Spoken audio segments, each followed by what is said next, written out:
just so that I'm not out of the way. Am I just from here up, or from here up? Just under your zip. Yeah, that's fine. But you can see like top of my head. Yeah. There. Big head, yeah. Okay. You do an intro? Nah. Oh, come on. You're It's not a just straight into- podcaster without an intro. I don't know. I don't have that like. Yeah, I don't have that like. What's up? You know, for me, I feel like I just Welcome can't do back that. to another Yeah. episode. You see, it's just so natural already. I can't do that. I'm probably gonna leave this all in. That's fun. Welcome back to another The Commits episode Yeah. with Lauryn Reither. Yeah. And today I'm joined with Jody. You see? Taking the show. Already. I'm the host today. Just kidding. Yeah, you did an intro for me already. I've never ever done an intro. I just, for some reason, I was asked this question: do you get nervous on camera? I'm like, even though most of the time there's no one behind the camera. I was gonna say it's literally just you and a couple lights. Yeah, I just get nervous because I'm trying to think of is the camera recording? Mm-hmm. Is the sound on? Is there gonna be like a fire alarm? I'm thinking of all the possible bad situations, you know. So I never have like an intro, but what I do try to start with is like a very open-ended question. Yeah, go ahead. And for you, Lauryn, I want to know your comparison and your thoughts on the fear of failing versus the fear of success. Mm-hmm. Let's break down first the fear of failing. Do you ever have a fear of not getting what you want? Absolutely. Yeah. Yeah. I think throughout my college career, I learned that the most. Like, Really? you cannot have the fear of failing. Mm-hmm. And, like, I had that for my first couple of years. Mm-hmm. And I could feel that tug that, like, held me back. Like, it was like, why are you... What, you're going to be embarrassed? Mm-hmm. Your own ego is, like, holding you back from failing. But recently, like, I did see this video. It said, if you were 3 fails away from getting everything that you wanted, I bet you wouldn't be afraid of failing. Wow. Like, if you knew that this failed, all led up to a success, then you would not even think about having a fear of failure, because you're like, okay, when's the next one? Yeah. And then when's the next one? And then, because that means it's just closer to succeeding. It's kind of like when they, even deeper topic, like let's say, God forbid, but death. Like if you knew you were going to die within the next couple of days, what would you do? Even though you wouldn't think of failing, you probably would think of death, but you would probably approach life a bit differently. Right. You would approach the possibility of winning differently if you knew that you could, after 3 fails, you can win. Absolutely. Yeah, that's a good point. Now the fear of success. I had to like play with these questions a little bit, because 40% of these questions I've created. The 60% I've actually asked my sister to help me with. So shout out, sister. Shout out my sister. But the fear of success, what does that mean to you? Like, does that even make sense?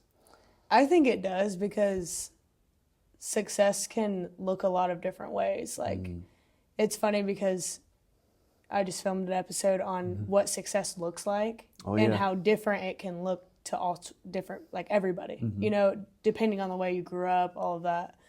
Going back to what you asked, I think the fear of success is like what comes with it.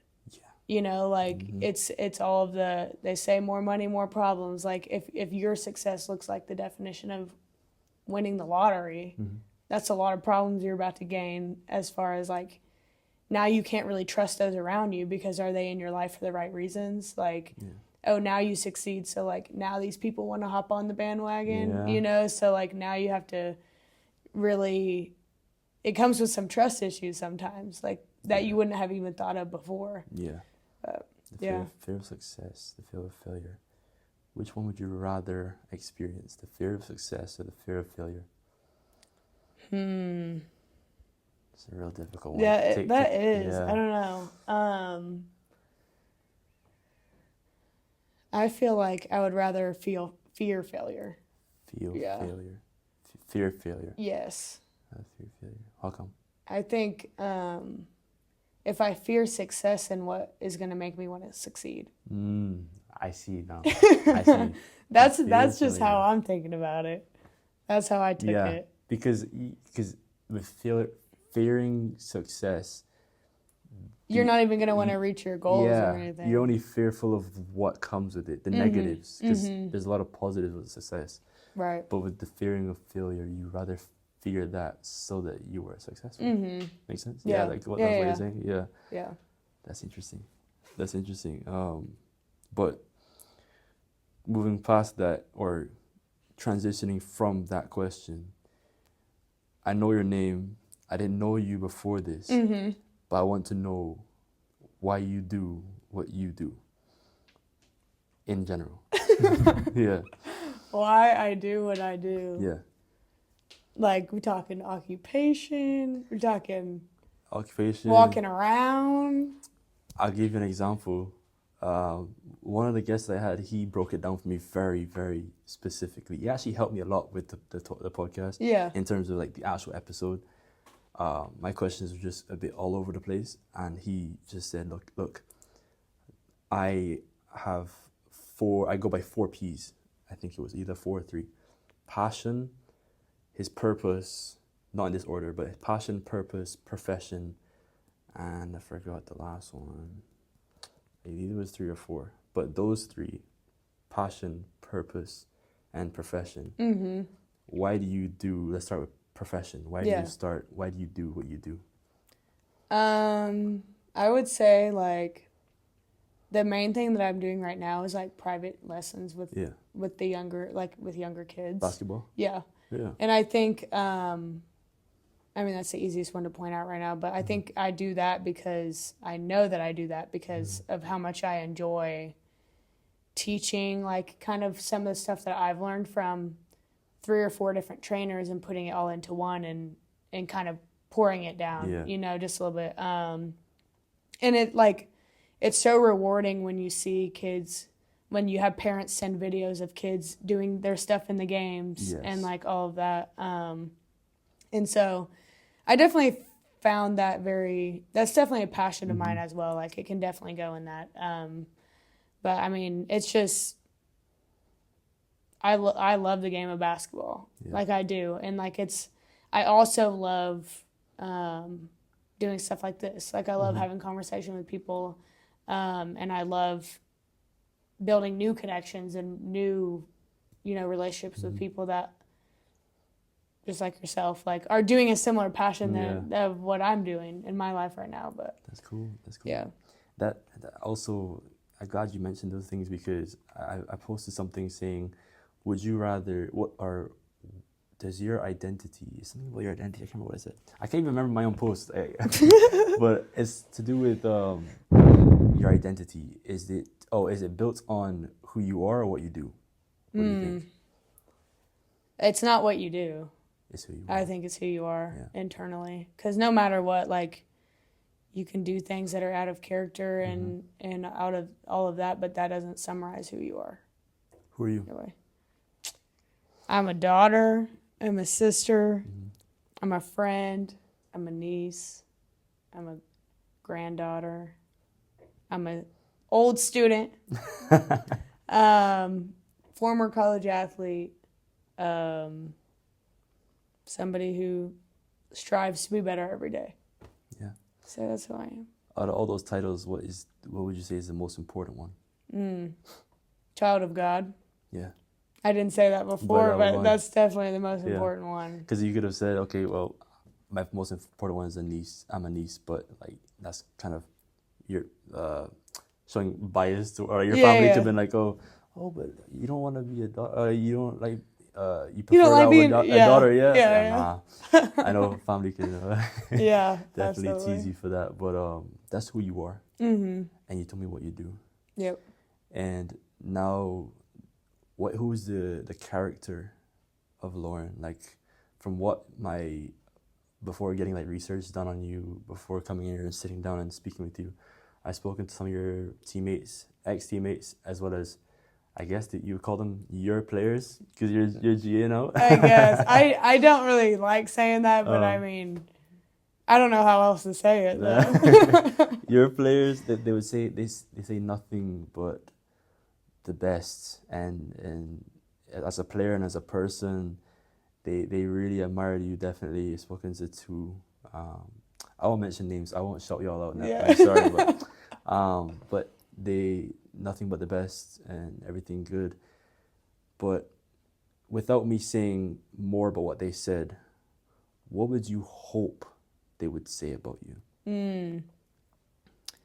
I'd hope they say that they trust me full-heartedly to apply the truth and always move in high character, like never putting anybody down or anything like that, and dependable for sure. Like that's what I definitely hold myself to, and that's something that I would hope, they're kind of thinking, but you can't control what other people think. So. Can't.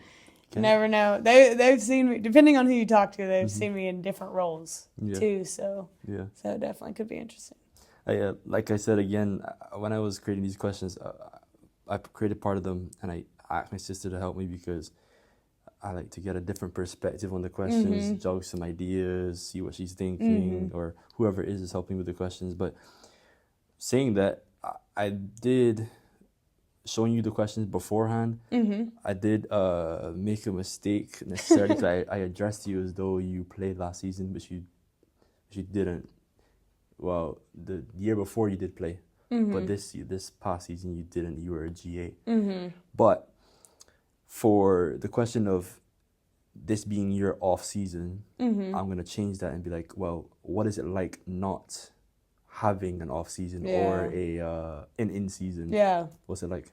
Yeah, it's definitely weird. Yeah. Like I've had a lot of different off seasons. I've had the off seasons where I'm coming back and I didn't play at all the last year. I'm having I had an off season where I ended the year starting in a starting position and coming back just to have a bigger impact on my teammates and on my team, and then after that it's like there is no off season. Yeah. But I'm still preparing to come back, but in a different role. Yes. And now that I'm done, like now this off season is just like, what's next? Like, What's next? It's kind of weird not working towards anything. You don't have that shove, like, oh man, you got to get faster, you got to get better at this, you got to like. It's like adulting now. Like, I'm trying to think about how I'm going to buy a car. Yeah, like real responsibilities. Yeah. And so I think like this off season is especially different because I've kind of said my goodbyes in a way. They're never getting rid of me, but like, but I've kind of said my, I'm not really coming back full time. Like I'm not going to be around every single day anymore. Yeah. And so now it's just this summer of training and looking for building up my resume to look for full-time jobs in the future, and which is crazy that we're at this point, but that's real adulting, like you said. I know. Yeah. It's getting up there. Hey, how old are you now? 23? 23. I'll be 24 on Sunday. Really? Yeah. Okay, well. Yeah, so I'm I'm getting older. That's good. I'm sure you record your podcast, which we'll talk about in a couple of minutes, but you record in advance. I think you would address your birthday in the next podcast. Yeah. Because it would just be like So I am 24. You'll be 24. Okay. Yeah. I already am. Yeah. And by the time this goes out, you'll be 24. Yeah. I got you. So that's pretty cool. That's pretty cool. Adulting. A lot of kids who would watch this and be like, especially a lot of younger girls would be like, she played basketball, 2 Division 2s, and now she has to deal with like responsibilities that may scare them. What do you tell them for girls that want to not just play at a high level, but about the transition from, going from playing and not necessarily worrying about certain things that you worry about now? What would you tell them to maybe stop worrying, or maybe worry about this and not about this? What do you think? I would say, like, you're going to go through a loss period. Like, I'm not even going to try to hide that. Like, you're going to go through a period where you don't know what to do or you're not sure what's next, even though you have a general idea. Like, I have a general idea of where I want to end up, but the steps to getting that and the timeline that God has for me in that is could be completely separate than my own. So, I mean, I went through a period where I was like, man, I don't know what I'm going to do. Like, do I apply for this? Do I wait? Do I keep my clients? Do I keep my part-time job that I have right now and just try to pick up more hours? There's going to be a lot of questions that you're going to ask yourself, but at the end of the day, like, your path is going to go how it's supposed to. And you're going to, once you have the ideas of what you kind of want to do, now you have to figure out the steps that you want to take. And those steps are going to look different for everybody. Yeah. So I definitely say, like, it's not a secret that you're going to feel, you know, a little bit lost here and there, but like it's all worth it when you start to get in the mindset of now I'm in a career. Now I get to chase new goals. Now I get to chase positions and chase having relationship with people through my work, or if you work with kids or teaching or anything like that. Now you get to chase new things in your life. Different things, yeah. Were you ever scared? I felt like very unprepared. I feel like as student athletes in college, like, we don't get the internships, and we can, but it's very hard. Yeah. Like, nurses in college have a lot of time. They don't have any time. They have a lot of time in school and in athletics, but like, they're in clinicals, you know, they're having to do all of this stuff. And that's how, like, athletes don't have a lot of outside time for certain things that can go on their resume that can ultimately get them those jobs in the future. That's true. And so I feel like that's something that was a struggle. Like, I felt very unprepared. Like, oh my gosh, now I have to go work. Like, nor I'm reliant on my physical ability, and now it's on my internal mind ability of, like, my mental ability to work for somebody and do a job that doesn't revolve shooting something like this. Like, it's crazy. I didn't think about that, you know, because a lot of jobs look at athletics as, you know, probably, okay, this student is looking to come into work, playing athletics, you know, that's a big plus. Mm-hmm. But I didn't look at it from the point of view where athletics takes up a lot of your time, sometimes even more time than your studies. And now, with that being said, you find yourself in a situation where you can't, you know, have enough time to go find a job, like an internship off campus, part-time, get some experience, because you have to go to practice and you have games on the weekends, you have to recover. I didn't think about that, you know, but even now, I know that getting experience is necessary and more of a summer thing, but even the summer, you're preparing for the season. Right. You're you know, doing everything you can do. Mm-hmm. Why do you think that maybe there's a way that someone can balance that? I'm not sure of the question I'm trying to ask, but do you think there's a way that an athlete can balance that better by doing athletics school intern within the same year and season? Is that possible? I would think it is. Yeah. I know that dependent on, you know, the sport that you play, because, I mean, basketball is from the third day of classes in August to the last week of March, and then you get a 2-week break, and then you go until finals. So, like, it's basically all year. Yeah. So, as a basketball player, it would be very hard. What I did was we would practice Monday through Saturday, and then Sundays I would go work at my part-time job. Okay. So then, like, that's what I did this year as the GA. Like, I didn't do it as much as a player because I was physically just so drained that I wanted that day to recover and recoup everything. But as a GA, I was technically working like 7 days a week. So I had that job on Sunday. I worked 10 hours on Sundays. So then I would just come back and start the week all over again. And I mean, It's definitely possible to balance Mm-hmm. all of that. If you play a sport that's only either the spring and that's it, or the fall and that's it, then Yeah. like you have the other semester to yeah. kind of sprinkle some of that stuff in Yeah. as well. So I'm thinking some sports are definitely a lot easier than others to balance all of that. All that. So So yeah. like with basketball, especially, is in the fall and in the spring. Mm-hmm. I'm trying to think if there are any other sport. I think track does the same thing. Yeah, track. Yeah. Indoor, outdoor. Indoor, outdoor, rugby. I mean, Rugby does yeah. sevens and 7s and 15s. I yeah, think so. yeah. But soccer doesn't. But we have a spring season, but it's nothing crazy. It's not like an actual season. Right. Football, one spring game usually for most teams, most schools. What are the other sports? I'm trying to think of other sports. Volleyball's only Volleyballs, yeah. only fall. Only fall. Um, Yeah, baseball. baseball spring. Spring, but no, they don't play in the fall. I think softball and baseball do like fall ball Yeah, kind of stuff. I think it's kind of like your spring probably. like spring, yeah. Yeah. Yeah, because basketball is different. I mean, Mm-hmm. I don't know what I'll do if I to be honest, I can't play basketball anyways. So I So mean, don't even put no, yourself. I told him I can't shoot. Okay. I could take it to the rim, Okay. but as much as Can you finish through contact? Oh, like yeah, I think so. I mean, I haven't played like an actual game, but I feel like doing everything but shooting. Uh-huh. Oh, I can't dunk for some. I don't know. I gotta work on my vertical, but I can't shoot, so I avoid shooting. Okay. I avoid playing in general. That's knowing your weaknesses. Yeah, That's great. Yeah, you see the humility, But, Yeah, there you go.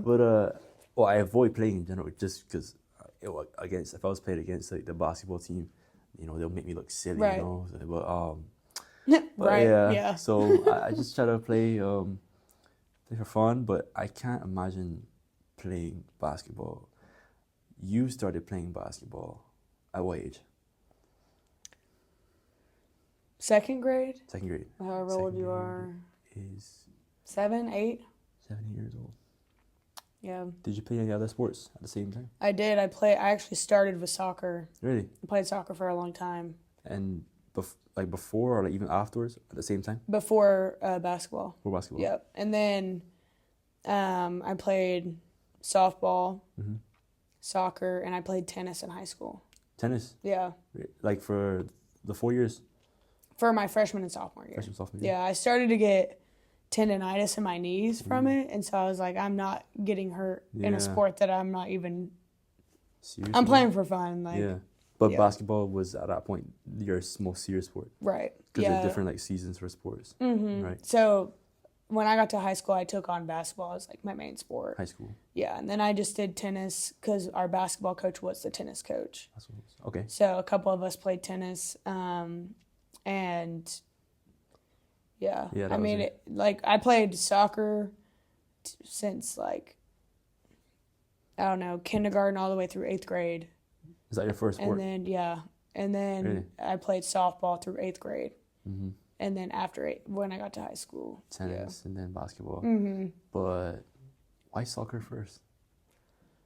I don't know, I loved it. Yeah. I loved soccer. I wanted to Really? play it in college for a long time. Really? Yeah, I'm a lefty. Left foot? Yep. Oh, so he's a left footed person. But You play left mid?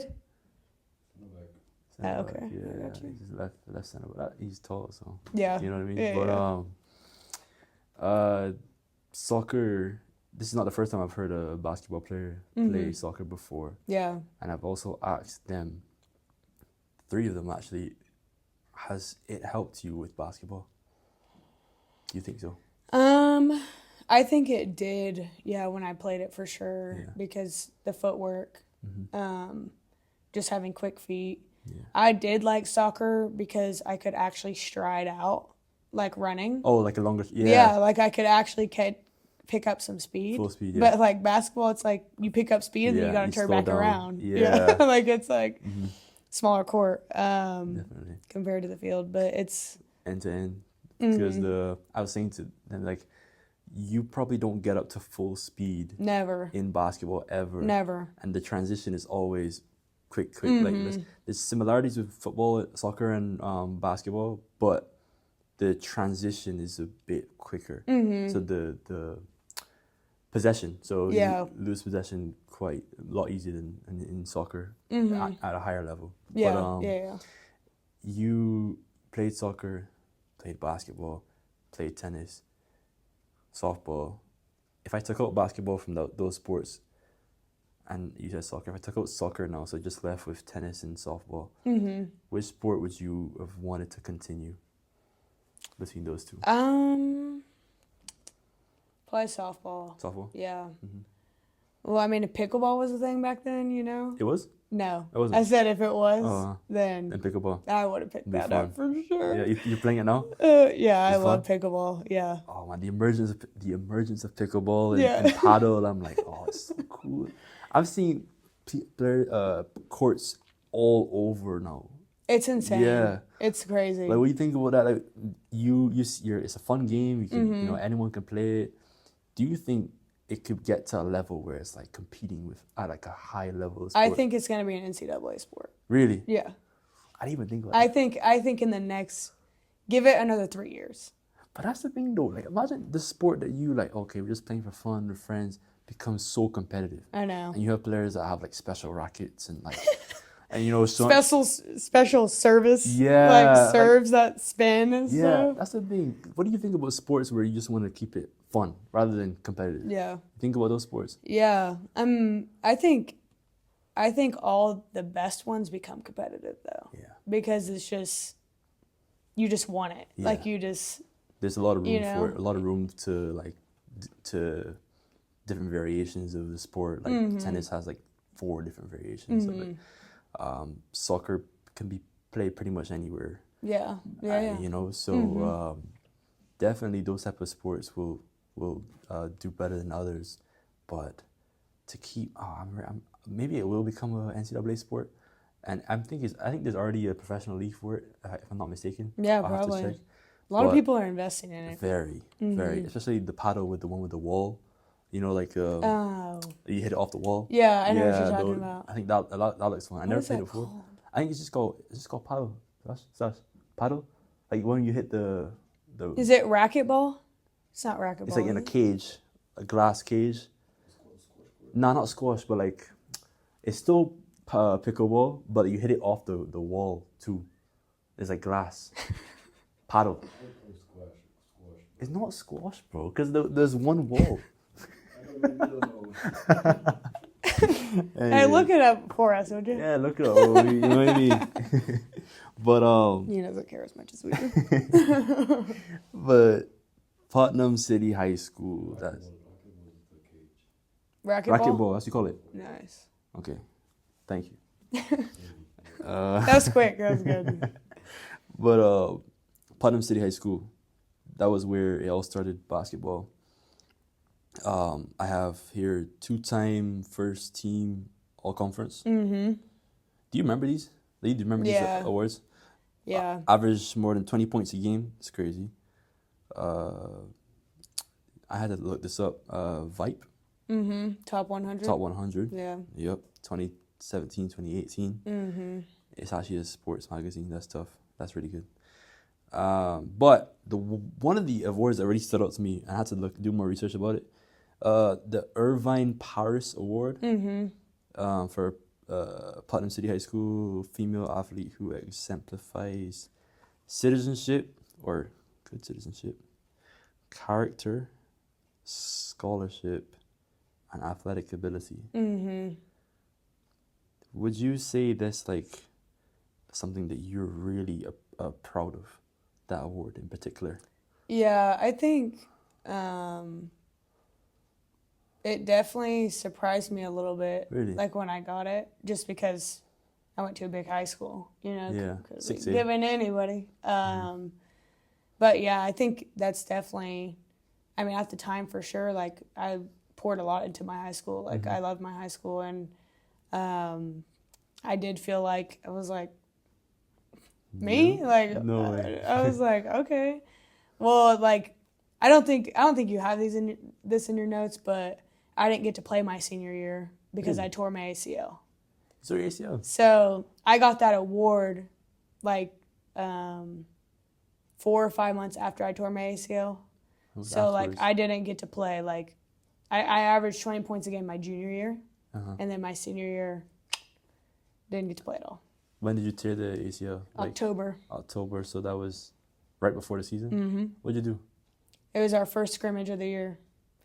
I was going up for a layup, went 1, 2, and this girl came and took my arms out, and I just landed like right on my leg, like wrong, like unbalanced. So when she hit your arms, you fell Forward. With your knees under you. Like not knee to the floor, but like when I planted, I was going into her, but she was pulling me down. So like my knee, like it's a lot of pressure on the knee. Yeah, it was bad.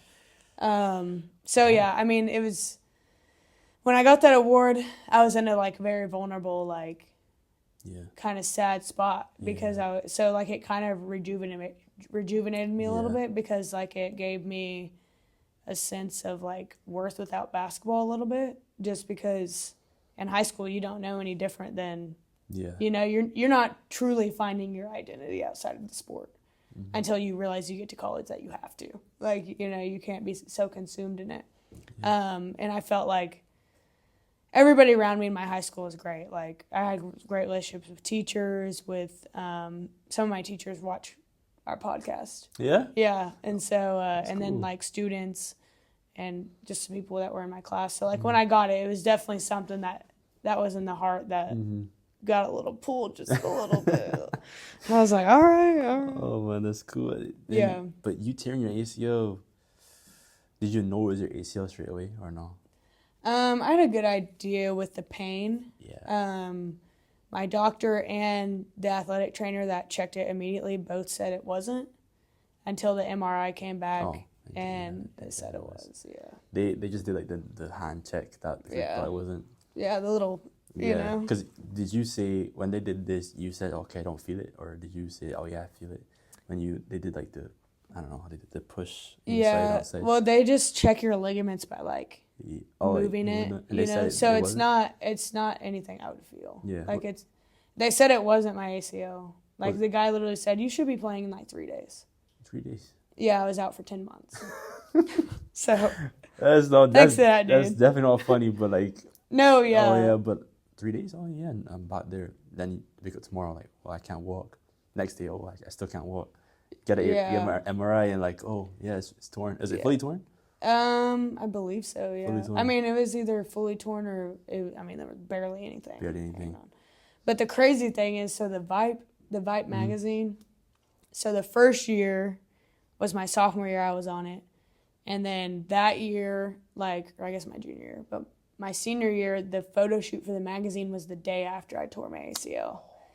And so, I was like, I'm going to go. Yeah. And then I, misstepped or something in my house and, ran into a wall, kind of fell into it. Oh, okay. Not, but kind of fell into it. And I was like, I was in so much pain. I was like, I can't go.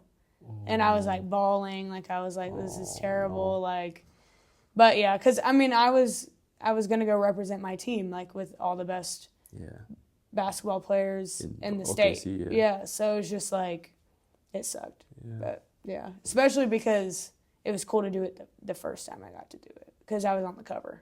Yeah, so it was cool. It was cool with 6 other athletes that were studs in the state. It was definitely a big honor. Did you get to network a little bit? Kinda. The basketball, I'm sure you can say this about soccer too. It's kind of a small world. Everybody kind of starts to know everybody through association and so kind of. There's definitely a lot of people I still keep up with that are there that, we all have different lives. Which is crazy, but yeah. Some adulting, some. Yeah, seriously. Oh man, that's really cool. But again, but. Do you remember your first memory of playing basketball, from 8 years old? Or I played at BFC. Yeah. Where chapel is held. Mm-hmm.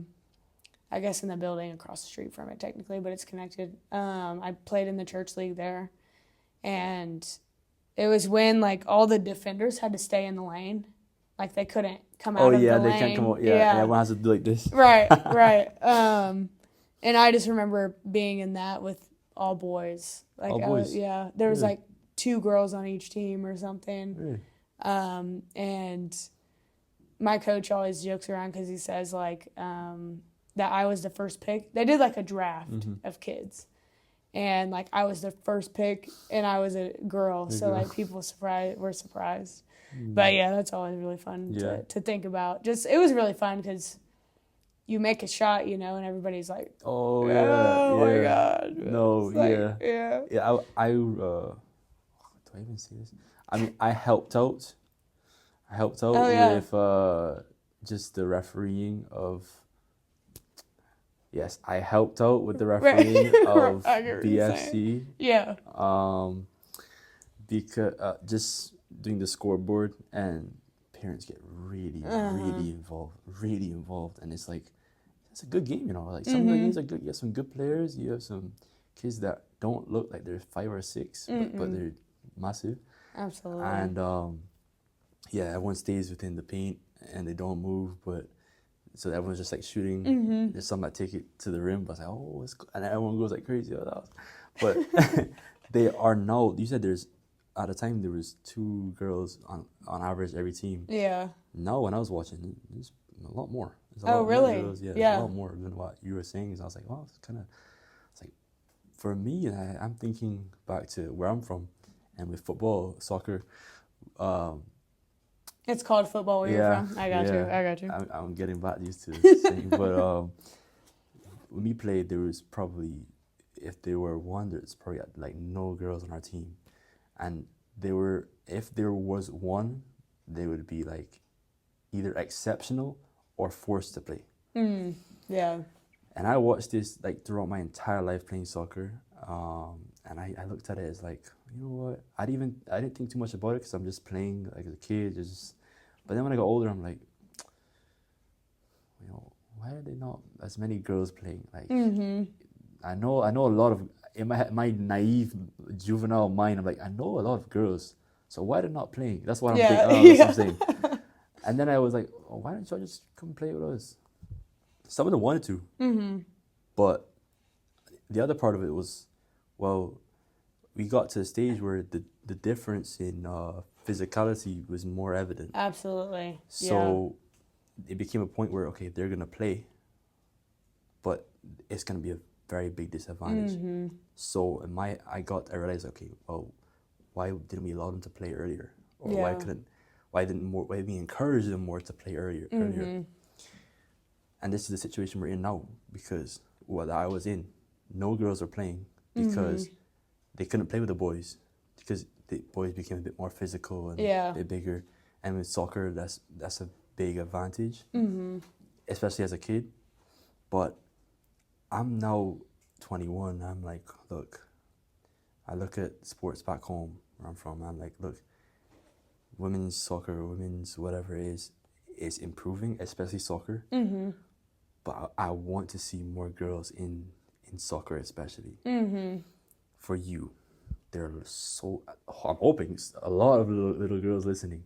Yeah. To hear your experience. I asked you the question before, what do you say to them about dealing with the transition from playing to afterwards? But what do you say to them when it comes to playing sports and being a part of sports? Yeah. I think, and I might just be biased, but I think that there's only lessons that can be taught through sports. Like, there's just a certain, like, team environment and just a certain, like,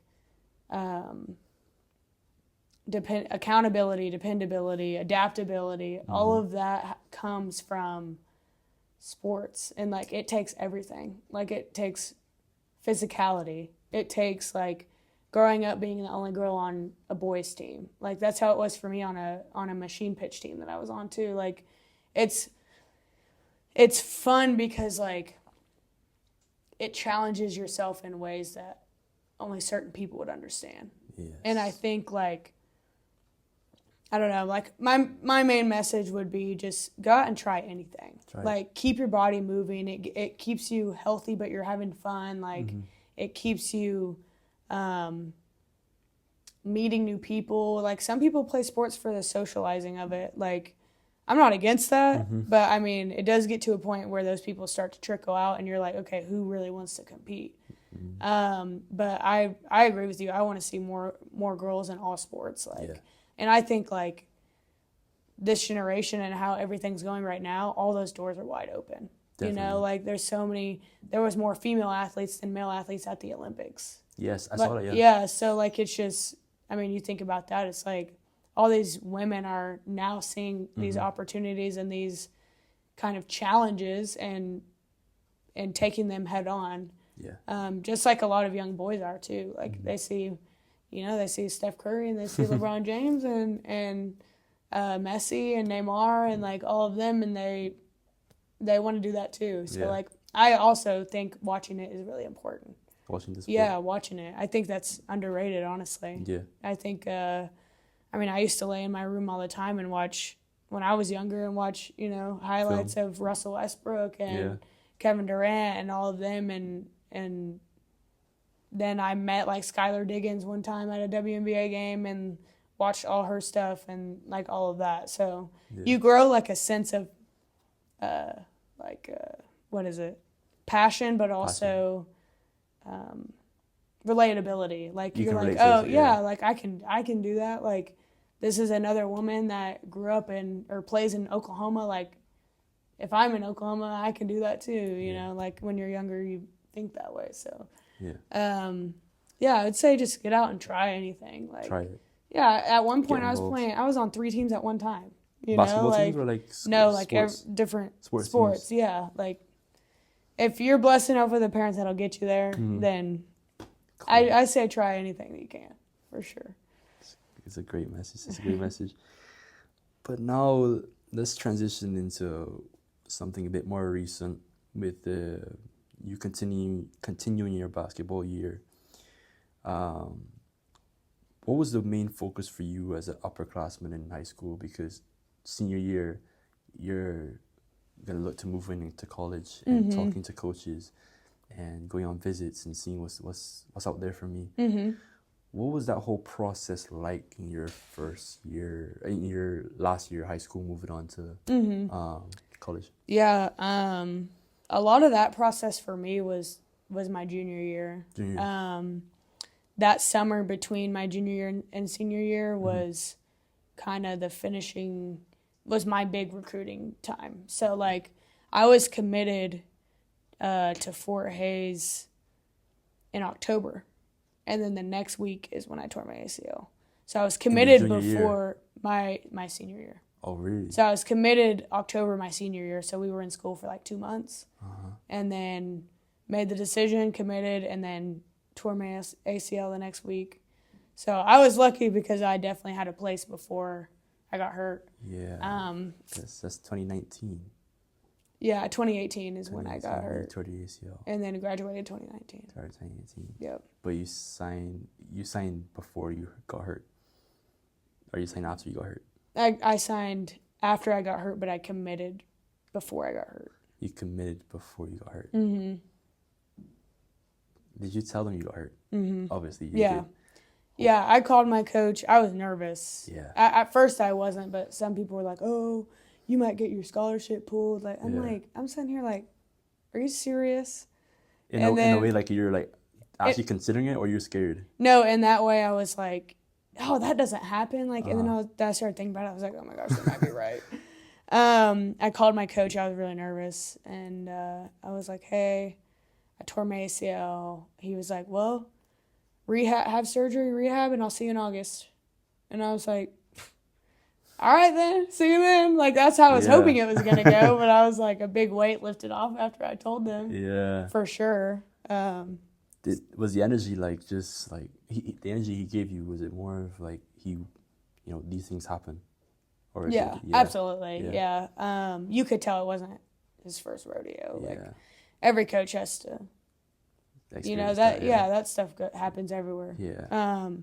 He was very, like, no hesitation, no nothing. Like, he was like, work hard and I'll see you in August and I'm still excited to have you. Like, Yeah. you know, still have your full ride, everything like that. So, Tough. yeah. That's good. I was very lucky. So, Absolutely. tour in October, August, that's still a couple of months short from when you can return, right? Or did you do it? I had a 10-month recovery. 10-month recovery. So I was not cleared until I stepped foot at Fort Hayes. So you stepped foot out for My freshman year. So November is when I had surgery. November until August, the following August. yeah. Yeah. And then you were cleared then? No, really? Yeah, I was cleared in August. So were you in preseason, like training and everything? Mm-hmm. Like everything fine, no issues? Like, yeah, right when I moved in, I was good. Did you have a brace or no? Yeah, I wore a brace. You wore a brace, Oh, just in terrible. case. Like, did you lose all that strength in your leg? Yeah, but my PT, I went to PT like 3 times a week Sometimes, yeah. when I was rehabbing and stuff Yeah. here. So luckily I had a lot of my strength back when That's I good. went back. Yeah, That's that stupid brace. I hated that thing. I felt like it slowed me down so much. Yeah. I was struggling. Yeah. You know, one thing about when you mentioned ACL, I didn't know that, but I know from soccer there is a statistic, and I didn't think it was true. I just thought it was, people just seeing a pattern. I think I know what you're going to say. Yeah, with the ACL and with women and Yes. girls. Yeah. I'm like, when I first thought, I was like, oh, this is just another why girls are getting hurt more than men. I was like, no, whatever. Then I was like, another ACL. I was like, another ACL. Like, okay, why is this happening? Why is this happening? Then recently, or not too recently, but Nike, for example, they started to make women's cleats a bit different to males. Oh. But the same design, just different studs or different heels or something to do with the way they created the cleat. Interesting. Yeah, and I was like, oh, so is there women's cleats and no men's cleats? Technically, men can still wear the women's cleats. Yeah.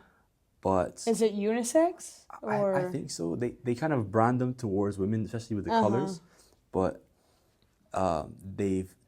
some other brands have also taken a step to change the way the cleats are made to maybe help with the reason. And that's just one thing that I've seen that sports have changed to kind of what I didn't even think was needed to be changed, facilitate or help with the prevention. Injury prevention. Yeah. And was that for you? Because you tore your ACL, and I know that I see a lot of even in soccer girls wearing braces. I don't think I've seen us wearing braces, but do you think this is more of a pattern, or is it something that's actually evident, a difference in a reason for so many ACL tears? So there definitely is reasons, and a lot of it is because I don't know how deep you want me to get with when it comes to the woman body, but we go through cycles, right? Yeah. So our bodies are changing all the time. We're going through and they also say women are at a higher risk of tearing their ACL when they're on their period. Really? Yeah. So it's something has to do with your ligaments. Your ligaments are looser, and it's just a weird statistic that I've seen. But women are definitely at a higher risk because I've also been told our hips. It's the way our hips are. Our design, we have when we go through that body change, you guys go through puberty and cracking voices and stuff. We go through our bodies genuinely preparing to have children. Yeah. We go through our bodies our hips widening. And so it puts if your hips aren't strong, it all trickles down. That's true. I didn't think about that. So it's definitely 100% there's a difference. Just as far as the male's strength versus a woman's strength, like you said, the physicality. Hopefully I didn't just turn this off. No, it's all good. It's still on. But I mean, there's definitely a difference, and there's not just a difference in outward appearances, but everything internal. Everything's wrong. So I mean, it's just yeah, like I tore mine, and one of my parents was like, "Are you on your period?" Like, Really? Yeah, Yes, that. yeah, because they were like, women are at higher risks, and so they were like testing the theory with Yeah. me because they were like, "Well," But you weren't though. and no, But no, just, I it just wasn't. happened. But yeah, Yeah. yeah. So it's interesting. The doctor told me that there's like a hold in your patella that your ACL goes through. Okay. Mine is smaller than the average human. So like my ACL is fitting through a smaller hole than some other people's. So I guess I'm at like a higher risk maybe. Higher risk for that yeah, reason. it may cause like Luckily I only had one. Yeah. I only had one tear. One tear. So Which this knee was this knee? my left. Left knee? Yep. They didn't have to check the right knee though, but No. they just said that this one had a smaller hole to go through. Yeah, something. I mean, they had mentioned potential genetics or Yeah. anyway, but it was just interesting. I just Yeah. learned a lot throughout that process because I learned about the women's statistic Yeah. and did you know that like women are at a higher risk, but there's only like 3% of ACL tests and theories that are for women, like based on a woman's body. So they're saying there is higher. They're saying it's higher, but there's only like 3% tests. Is that what you're saying? Like there's like 3% of studies that have done. been done on women. Oh, so there's not But like a accurate... more women tear their ACLs. So we could be on injuries all day. What are you studying though? My undergrad was sports management, and then my master's was leadership. I don't know why I thought you were a nurse. I don't know why I thought you were a nurse. My mom's a nurse. Really? Yeah. Oh. Or a Like- nursing student. I thought. Oh yeah, no. No. Oh, that's cool. I did use nursing as an example earlier, but Yeah, that's definitely not me. I caught it and I was like, did I forget to mention that she's a nurse? Like that's a No. big thing that left No. out. But yeah, sportsman. That's cool. But yeah, Hayes got there, played. Well, stuff happened. First year didn't play. That's right. First year, I was fully healed. Fully healed. But was it the first or second year you didn't get to play? Did you play? I did not play real minutes. Like, I mean, there was some times that he threw me in, but other than that, I don't know. I mean, I experienced it, but Yeah. towards the end of my sophomore year, I was playing. We had a lot of injuries on our team, so Injuries. yeah. But looking at the stats from those years, there's a pretty successful team, like in terms of winning rate and yeah. awards and stuff like that. But would you say it went wrong for you? No. No. I don't think anything really went wrong. COVID had a big impact. I know that that's on the list to talk about. The 2020. Yeah. So my sophomore year, or the end of my freshman year, was COVID. Yeah. And then we came back, and then my sophomore year is technically the one that didn't count. That's why I get the COVID year. Right. And so, I mean, it was just really hard because, especially with athletes, we had strict rules. We had to test 3 times a week. We had it was just a little bit. It was very taxing. And like a lot of the quarantining was full 2 weeks. So like I'm literally stuck in my room for 2 weeks. And it's just like, I mean, it was just really hard. Like I would try to go outside and take walks by myself. And at the time I had roommates. And so like I would try to like social distance communication. Yeah. With the mask and stuff like that. Yeah, like stuff like that. It was just really hard, like altogether. Nothing went wrong there. Loved the people. I felt like in order to be able to get myself out of some depression areas, like because we were quarantined so much, like it was just really hard because I couldn't be as involved at school and in my classes. Like sometimes I didn't even want to go. Sometimes I was quarantined, so I couldn't even go. Like a lot of classes were online, so I was sitting in my room in class. Like just a lot of stuff that kind of went down that I was like, I want to be at home. Like, I mean, I would rather just come here and have a fresh start and kind of mentally get back on track with my goals and my physical abilities. So felt like this was the best move because of that. Yeah, because you would have spent 2 years there in between COVID. People say COVID started when I'm not even going into all that. I'm not even But 2020, from what let's say we can all agree on, 2020 to 2022. Mm-hmm. End of like the lockdowns and the quarantine and Yeah, all yeah. that. But you spent 2 years there. Mm-hmm. Use one word to describe that experience, barring COVID, like just being able to develop as a player. Like, what's one word you can describe your experience at Fort Hayes? I would say, as a player, Yeah. I would say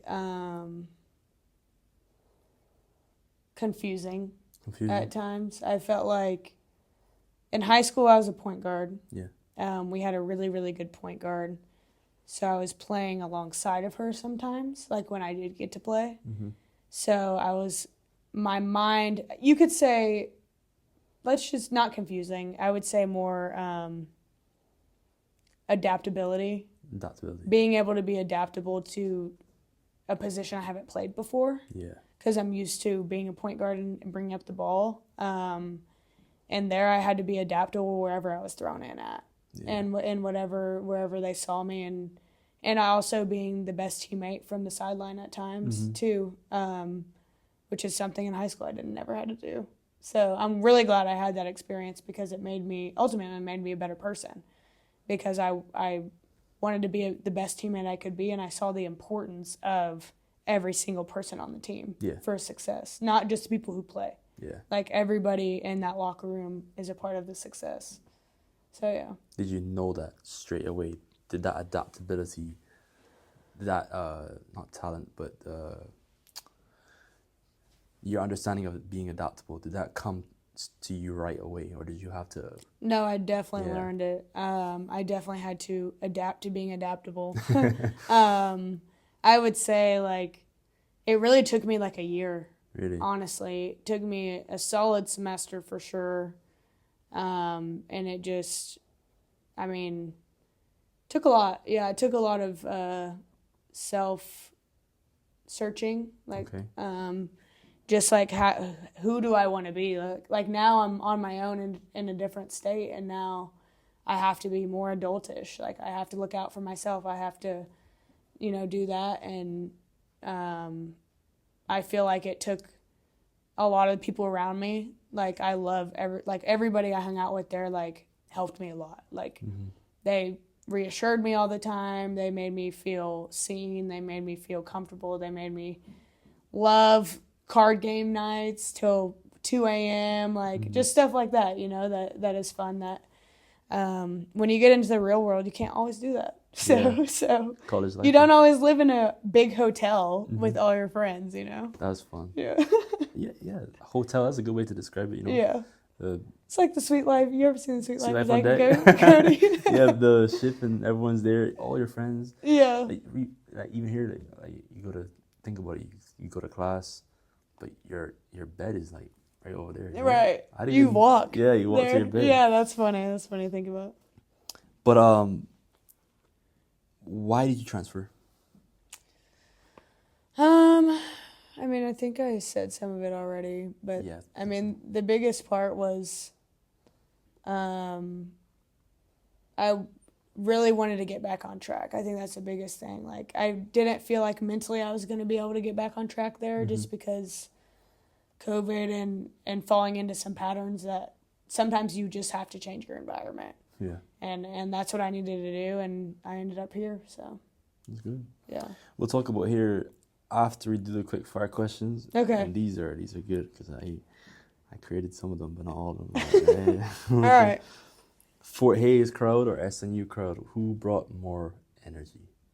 Fort Hayes crowd. Really? Yes. Wow. Big following. Really? Big women's basketball fans out there. It's not SNU because I'm good crowd sometimes at the game. Yeah. Well, a lot of the times actually. Really. Yeah, I think I did love the crowds here at SNU. The Fort Hayes ones, we had a big following. Yeah. Like, anywhere we went, like, they brought it. So I'd have to say that. Fort Hayes. Yeah. Small town crowd, That's good. Lead by example or speak up and lead verbally, vocally. Lead by example. Example. Yeah. I think that would be like an easy question for me to ask, like with an easy answer. But the reason why I brought that question second is because you can lead by example, hoping that your example is a good example. Mm-hmm. But if you can speak and lead in less words, then I think that may hold a bit more weight. Yeah. What do you think? I think I don't think you can lead verbally if you're not already leading by example. That is... I think, wow. Yeah. I mean, That's a good point. there's absolutely different ways you can lead verbally and not fully be there, like physically. But I feel like the best leaders do both. They do both. So I definitely, yeah. Yeah. For me, as a captain, I feel like if I don't feel like I'm doing it myself, then I don't feel like I can necessarily I can motivate other people, but I can't necessarily like. There's a certain way, like there's a certain way you have to verbalize. All comes down to like the situation itself. Too, Yeah. So be everyone's friend or keep a tight inner circle.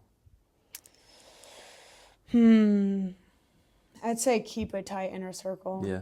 Yeah. Do you have your own tight inner circle of friends? I definitely do. I have small circles a little bit here and there. You know, like if I brought everybody together, it'd be a little bit of a bigger circle. But like I do have small, tight groups from different stages of my life that are still in my life.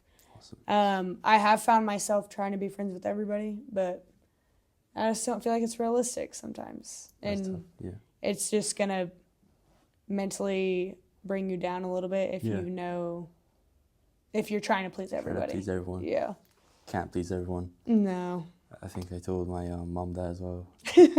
She was trying to tell me that I was trying to explain to her why I could.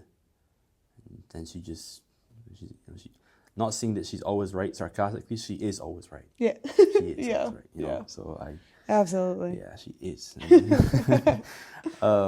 Would you rather speak your mind in the locker room and risk conflict, or stay quiet and keep the peace?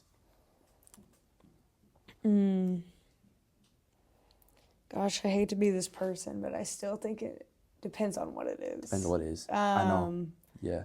I mean, if it's something that just doesn't matter Yeah. when it comes to the success of the team, stay quiet. Because we all have our own lives. There's no point in throwing something else out there. Yeah. When it comes down to basketball, I think, or the sport itself, in any sport, I think it should be vocalized, and a team should create the culture of being honest but acceptant of everybody speaking up. Yeah. Not just like, oh, why is she talking? Or why is he talking? Like, not having that culture, but like letting everybody be honest and then being able to talk it out respectfully. Gotcha. Biggest difference in the locker room culture between the two schools for his SNU? Man, okay. I'm going to base it on my first impression. The first time you came here? My first time there and my first time here. My first time there, I would say the biggest difference was I felt like there were bigger cliques. So, like, it might have been, like, 6 people hanging out here, 5 people here, 5 people there. Yeah. But I feel like everybody got along really well in all years of my college career, which I was very lucky. Everybody did get along. But I did feel like my first year there, you kind of knew who hung out with each other, which you always will. Like, I'm not saying that's a bad thing. But my first year here, I noticed a lot of smaller cliques, like 2 to 3 people, 2 to 3 people, 4 people here, 3 people there. So it wasn't as like, there was less like, this roommate had that roommate, and that was, separation, less separation. We never really had a whole lot of conflict at any of my years. I definitely got lucky with my drama-free free times at most of the time, I Yeah. should say. But That's good. yeah. That's good. Ever felt overlooked by anyone or by the ones who you're closest with? Have you ever felt overlooked just because you didn't play Division 1? 100%. Yeah. Yeah, I think a lot of it had to do with the stigma of the D1. Like, I don't think people realize sometimes, I mean, it's bigger arenas. Yeah. Like, it's That's still it. competitive, Yeah. you know, like, Still basketball. and also, like, I still played in CAA Yeah. too. So, I mean, I think I did look overlooked. I was overlooked heavily in high school because I was small and because I was undersized in my position. And so I feel like even in Division 2, like, most of the girls that were guarding me were taller than me. But how much taller Like, though? Because you're not let's short. say 2 or 3 inches. You're like 5'8"? 5'5". High five. Yeah. I think And- you're 5'8". I don't know. No, I'll take it. On the roster, I was like 5'7". I think that's the biggest thing. It was my height for sure. Like, some people felt like I was too small. Like, I didn't lift weights in high school, so like I wasn't strong. Really, I was fast, but I feel like you're taller than 5'5" though. I'll take because 5'5" and a I've half. Yeah, you know? because I go by the height of like my mother and my grandmother. Yeah. Because my mother, well, probably the woman I spent most of my life around, she's 5'7", like a half. So if I'm standing up, she'd be like right somewhere here. And, Yeah. And I'm like, she's 5'7". So I'm going by like the comparison. I don't think you're 5'5". You sure you're 5'5"? I don't Yeah. know. I promise you. We can tape measure out right now. But confidence or humility, which do you value more in teammates? I want my teammates to have confidence. For sure. before humility. I think humility. I want people to be confident, but also have humility. Yeah. Like, I know I'm that person. Yeah. Same, No, same all good, thing. all good.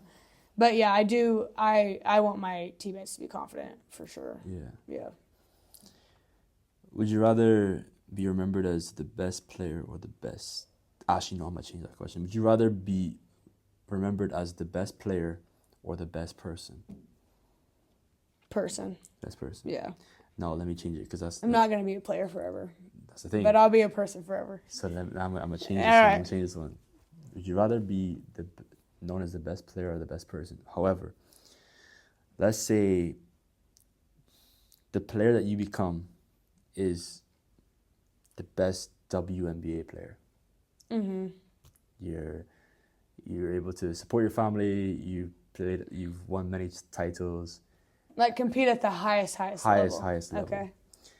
But the person you become is only what people perceive you to be, but isn't actually your authentic self. That's hard. Because I don't know. Even if I was the best player ever, and I was a bad person, I don't want it. Yeah. That makes So, sense. Yeah. like, I don't yeah. know. I know what But you mean. I also, like, what people perceive others as not their authentic self. Yeah. I would also hate that too. Yeah.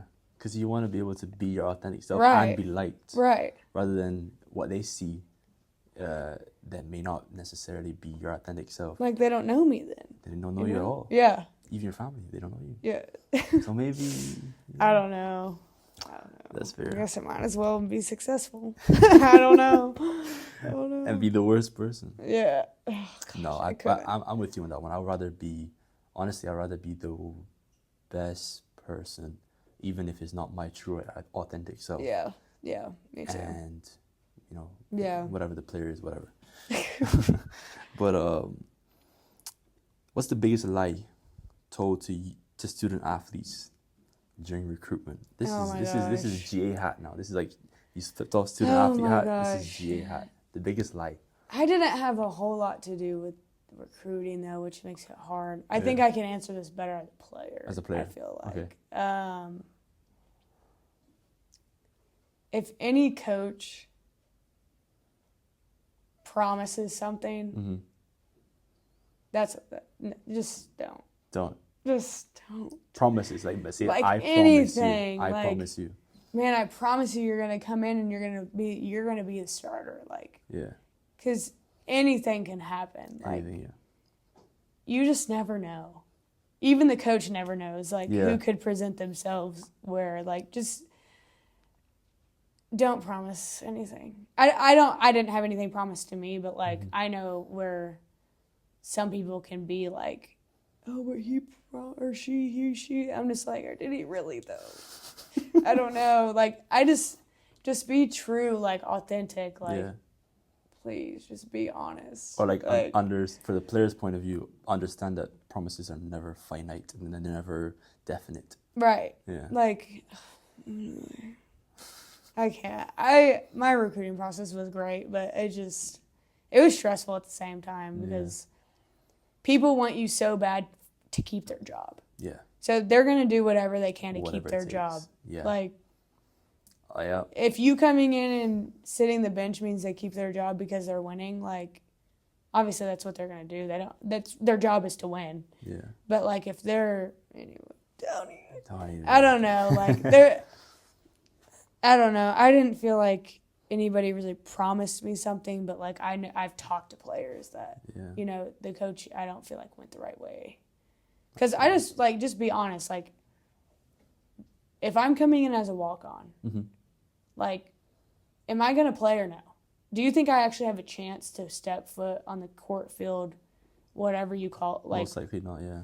then, like, what are my actual chances? Well, like, I'll let you come in and practice with the team, and if you work your way up, then that's great. Okay, well, then after the first year, I come back. So do you think I actually have a shot? Like, do you think I actually can? Oh, yeah, just keep working and getting better. No. Yeah, no intention. No. I think that goes into the next question, like, or hot take. Do you think, well, if a coach really wants you, he would. As in, if he or she wants you to come, he would do anything. Is that true? What do you think? I think he or she would do what they can. What they can do. I feel like, I mean, this school is a perfect example of they can't offer necessarily the best housing like some other campuses can. They don't offer stipends. Like, they don't. Like, there's some stuff, like, some coaches can offer, like, okay, I'll get you a room by yourself so you don't have a roommate, and I'll make sure that you get the highest stipend and the highest scholarship you can. But some schools don't have that to offer. Yeah. So Definitely. I feel like they would definitely try to do all the little things right that stand out. That's not, yeah. Yeah. That help. Would you rather have one iconic game everyone remembers, or be consistent but have a quiet career? Be consistent. I have a quiet career. Yeah. What if I say consistent is consistency, a consistent streak of above par games? I would still want to be consistent. I could take it a step further, but I think it might change your decision a little bit. Let's say the games were nothing stand out, but you did your job. You did your job, but you barely did your job. And it stayed quiet. Whereas you had one standout game that just like changed, that just like, who is this player? Still. I still think, like, your coach has to know what they're going to get out of you. Yeah. So if you have one game in your whole career, it's not even worth that one time. Worth it, yeah. I don't think so. I feel I would much rather my coach know exactly what he or she's going to get out of me. Yeah. Every night. That's what I would say. I like that. Would you rather have unlimited eligibility or if you had the opportunity to have NIL, would you rather have unlimited NIL opportunities? Unlimited NIL. NIL. The body gets old. Can't play forever. But I can sure save money and travel when I'm 70. Promise you that. I got you. SNU. I was told a brief story from one of your ex teammates, now one of your players. Former. She said. That's funny.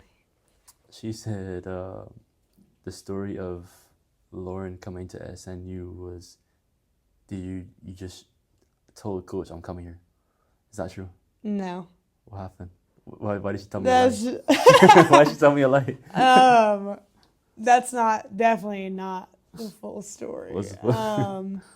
Well, the day I entered the portal in Fort Hays, I also drove home, or I guess the next day, and I texted Coach May and I said, "Hey, can I meet with you?" Because I knew I was in the portal.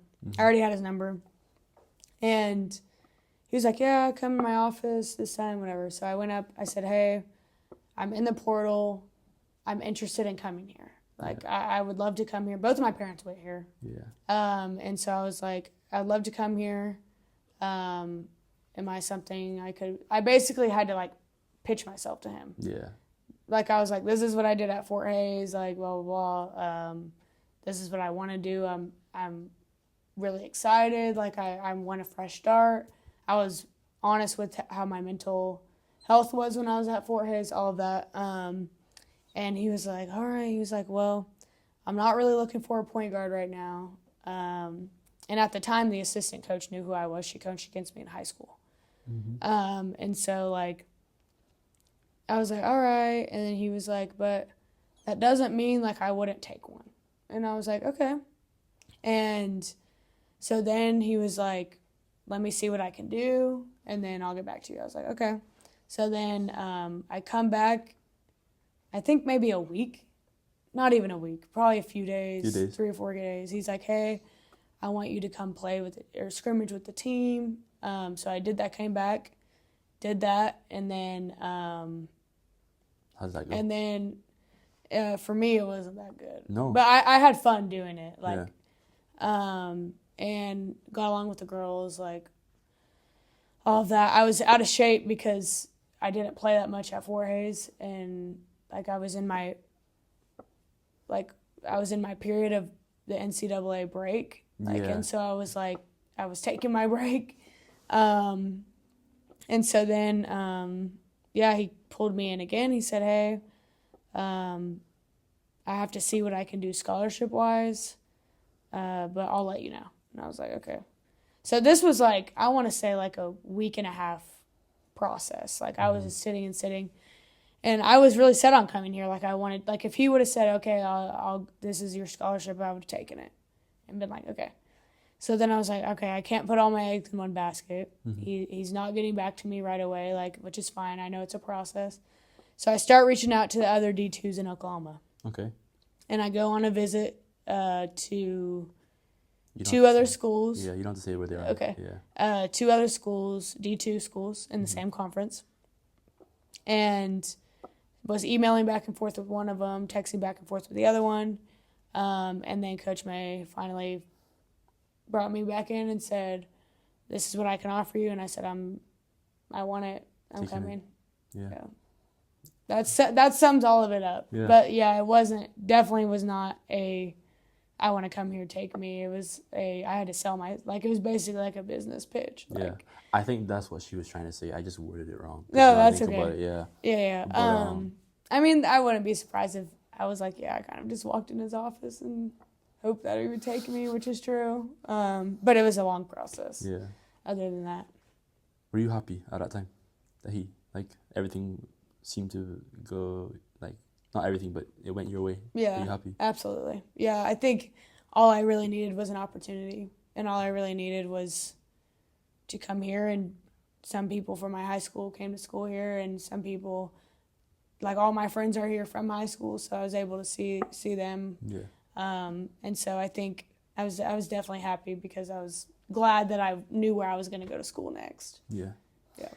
And playing at SNU, you mentioned that you said that Fort Hayes, the word that you used to describe your time at Fort Hayes was adaptability, being able to adapt. What's one word you describe your time here at SNU? I would say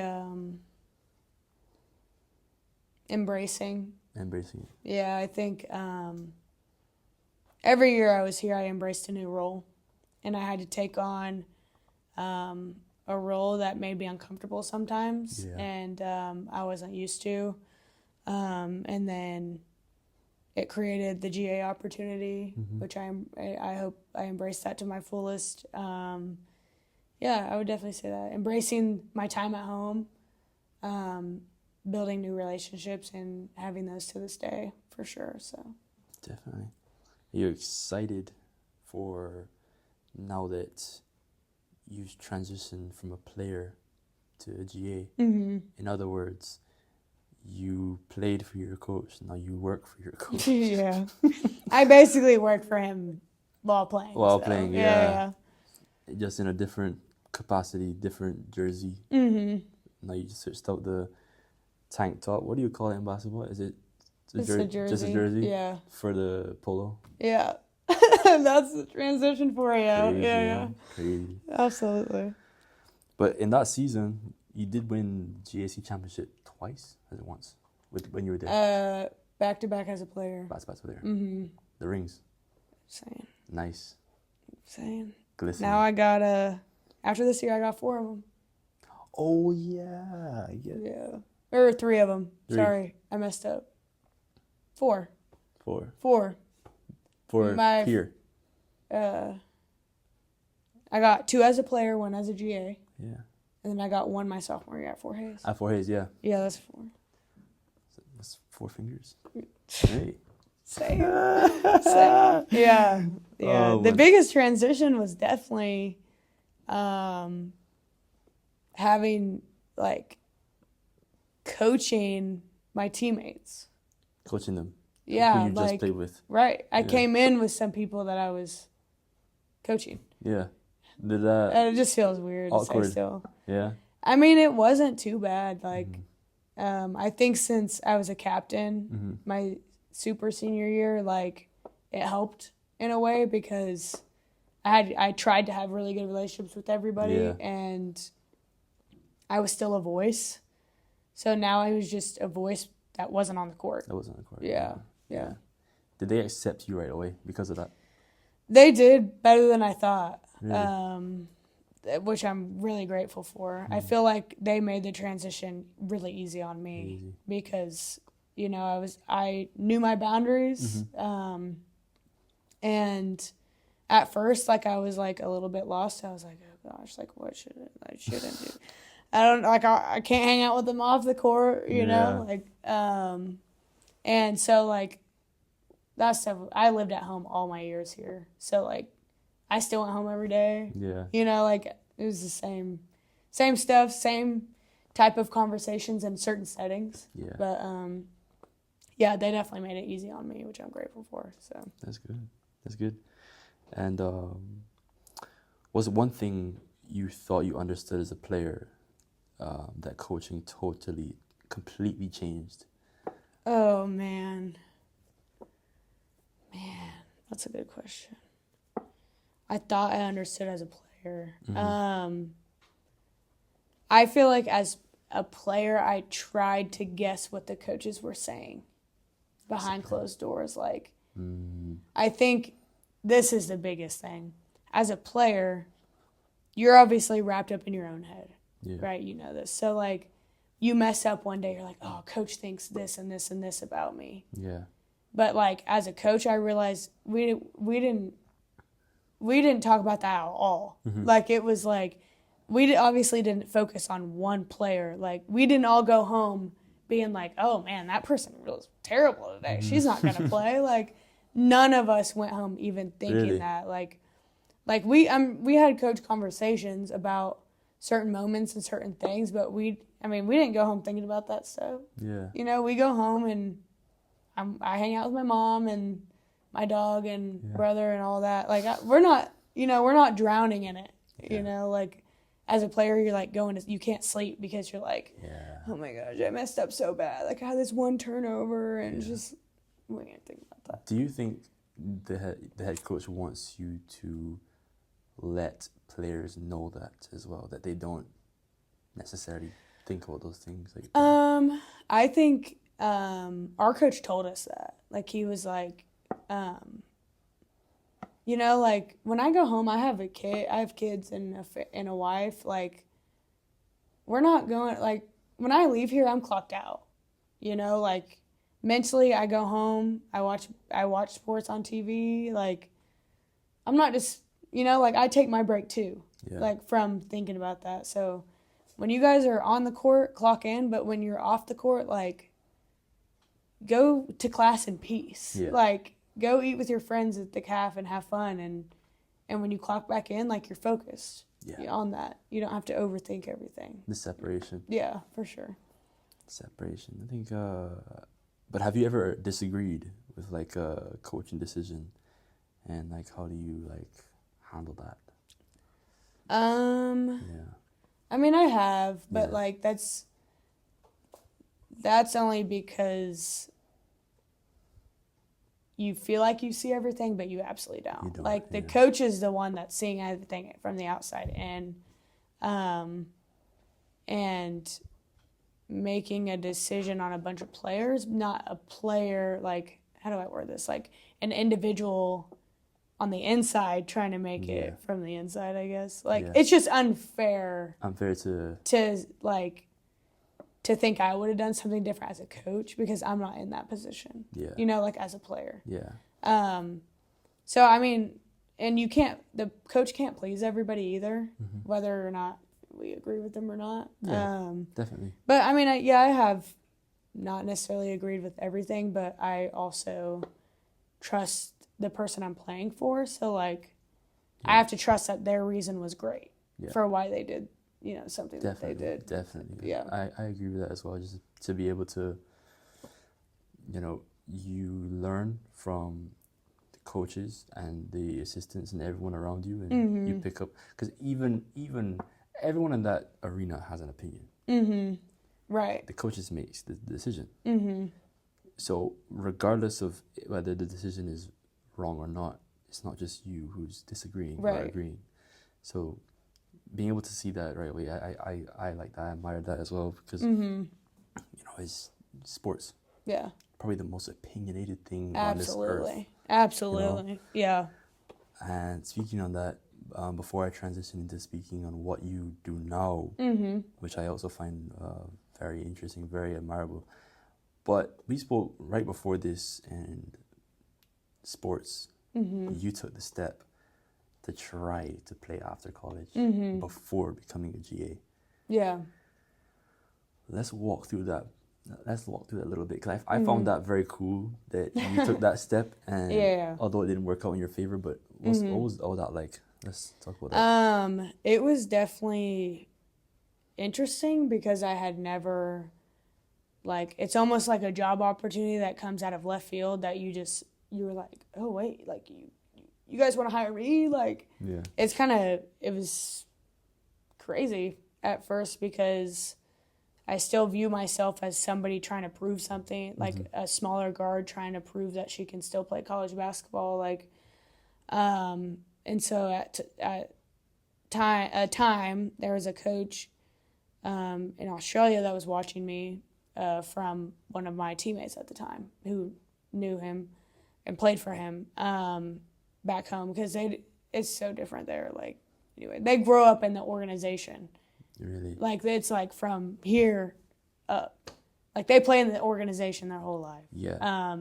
But the club can bring in people from outside the country and pay them to be there. And so I traveled to Australia with one of my teammates, and I stayed with her, and I got to practice with the team and get comfortable in that environment and see if that's anything I even, want to do. And the coach that was there liked me, and he wanted to bring me in, but then they got a new coach, And so then that transition was a little bit tougher because I did have conversations on the phone with the new coach, and we talked about it. And the last conversation I was thinking we had was about a contract. Yeah. And so then I got the news that he had signed 2 Americans already, and that he couldn't give me a contract. Really? Which would have been like 2025. So like I still would have been the GA and then went to play, but I would have left right after the season was over. Right now? Yeah, right now. So yeah, it just worked out how it was supposed to. So I never thought I would get an opportunity to live in a different country. Yeah. You traveled across the world? Yes, Australia. to a different continent. Yeah. What was that travel like? 17-hour plane flight. Really? Yes. Did you get like at least like a upgraded seat or something? No. No, it's pretty much the same. Same seat, yeah. Like they feed you and stuff. Yeah. It's crazy. It's funny because on my way back, I had a 14.5-hour plane flight. And then after that, I had a 2-hour one. And it's almost like the 2-hour one felt longer. Really? Because I was almost home. Like, I was like, and the 2-hour one just took forever. Like, I was like, come on. I know I was just on a plane for almost 15 hours, but like, come on. 15 hours. On my way there, I had a 17-hour. It was hours. crazy. Wow. Never thought I'd be on a plane that long. That is, to be honest, we're thinking this is insane, but there are people who do this all the time. Right. You know what I mean? Yes. But for me, I've never flown more than 4 hours, or not more than 5 hours. Yeah. So. Is that like where you're from? Is still a 5-hour flight? From Florida, it is 3.5 hours. But if I was going to New York, which is another like popular entry to the U.S., it will be 4 hours. Like okay. 4. That's not bad at all. 4.5. Yeah. Not too bad. So one flight. So, but in total, like for example, I was in a junior college in Nebraska, and I went the flight pattern. Sometimes it's three flights. So Nebraska to is it Dallas. Probably. Nebraska to Dallas, Dallas to Miami, Miami to Barbados. So 3 flights. So it's like in total probably around 12 hours. Yeah. But a bunch of layovers. But yeah, like that's insane. To travel to a different country, new experience, but it didn't go as way you want it to go. And to think that, right now, it could be a potential of you playing right now. Does that ever, like, you ponder about that a little bit? Like, I could be playing professional basketball. A little bit, but I'm also so out of shape that I just couldn't imagine what that would be like. Getting back in shape. Now. Like, it would be really hard because I would have been the GA while training to go overseas. And, like, it was a challenge I was willing to take on. Like, I was actually looking forward to it, but then as the year went on, I was like, man, I'm so glad I don't have to do that. Like, my life would look so different. It's crazy. I would have been exhausted. Your life will look so different. But right now, it kind of looks like what we're doing right now. Right. Which is really cool. Really cool. So Lauren has a podcast with another one of her good friends. What's her name again? Whitney Bowie. Yep, my co-host. Yep. Popular Opinion Podcast. Yeah, personal opinion podcast. Personal opinion podcast. Yeah. Pop. You know, he was talking about it, and he immediately caught on to the acronym. Yeah. I was like, oh yeah. I think I'm being kind of slow because I didn't clock on to it's pop. That's a cool acronym, Yeah. Personal. We don't use it, but no, we do. Cool, yeah. It's on Apple Podcasts, Spotify, and YouTube, which is really cool. And you would have launched this earlier this year, but filmed it in December. Let's go through like the planning of that, because where did the idea start? So I always joke around with my friends. Like, I'm like, man, like we should start a podcast. Like we'd have good content. Yeah. We just have the conversation we just had just now, but we record it. And maybe people could relate to us. So, it started out as a joke for sure. And then I just thought about it one day. Like literally I thought about the name. Like I was just walking around and I was like, that would be a good freaking name. Personal opinion. So then I was like, you know what? Like, I think Whitney and I were the two that we were on the same page. Like, we were like, oh, man, we could do it. We could do it. Yeah. And so I knew she would go all in with me. And I was like, dude, we need to stop talking about it. We just need to do it. Like, Yeah. do it. Like, we'll figure out we'll make Spotify accounts. We'll make YouTube accounts. We'll do the name. We'll create a logo. Like, Yeah. all of the fun background All the equipment stuff. and all that. Yeah. And she was like, all right, let's do it. And I was like, you know what? Let's freaking Let's do it. Let's do it. So then we did it, and we're 4 months in now. 4 months. Wow. It's great. 4 months in, episode every Monday. Episode every Monday. Every Monday. Yeah. That's really, really cool. We do go towards like self-help Mm-hmm. a little bit. We go through like some relatable topics, Mm-hmm. and I mean anybody can relate to it really. And we cover like life updates and on ourselves, and That's cool. to relate with the viewers some. Yeah. So yeah, it's really That's fun. cool. You enjoy it so far? Mhm.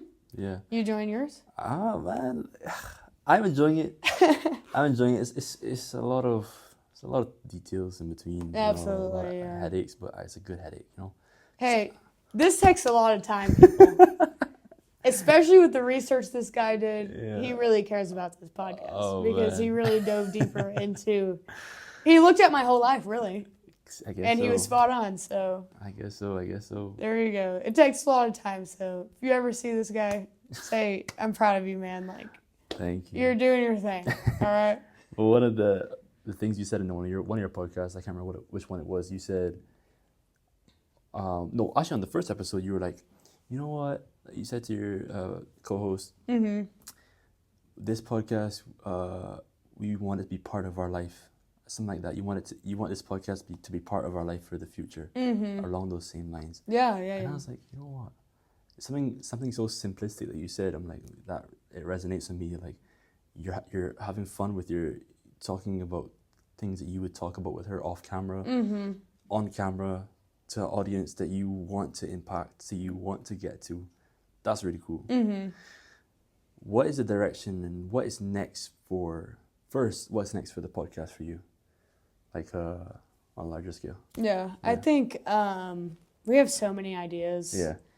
It's just about now puzzle piecing the time to Yeah. do all those ideas. Yes.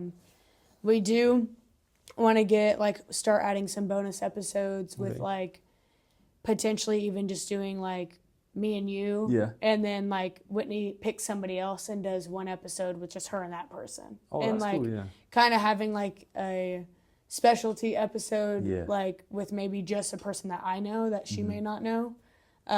So that like it would be like a 15-20 minute episode, like Cool. something short, just to put out on another day of the week. And then we do want to start diving deeper into our social medias, like doing Instagram specific stuff, TikTok specific stuff, maybe even like vlogging or Oh, yeah, something that's like cool. day in the life, something That's like cool. that.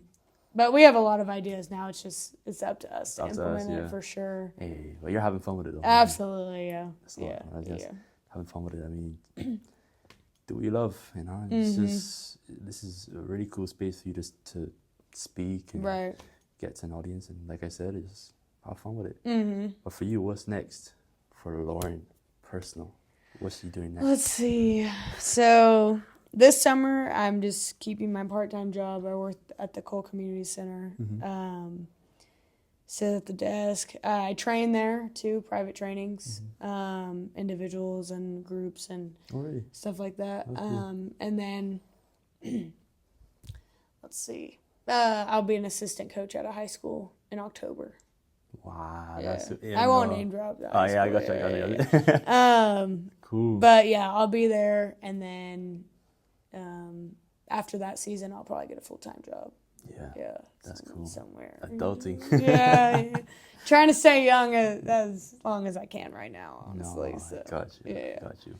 But again, Lauryn, I reached out to you 2 weeks ago. No, 2 weeks, maybe a week ago. Yeah.